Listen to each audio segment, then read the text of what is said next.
বন্ধুরা, আজকে আমি দেখো বাড়িতে কি কার্বন পেপার বানানো সম্ভব। তো আমি ওইটার জন্য নিয়ে নিয়েছি একটা পেন ও একটা কাগজ।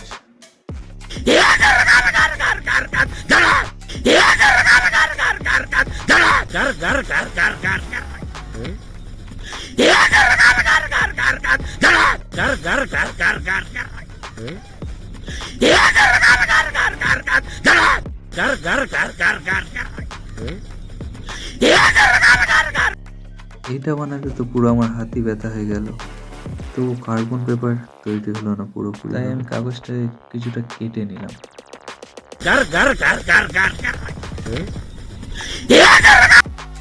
তো ফাইনালি তৈরি হয়ে গেল আমাদের কার্বন পেপার। তো দেখা যাক আমাদের কার্বন পেপারটা কি ঠিকঠাকভাবে কাজ করছে কিনা।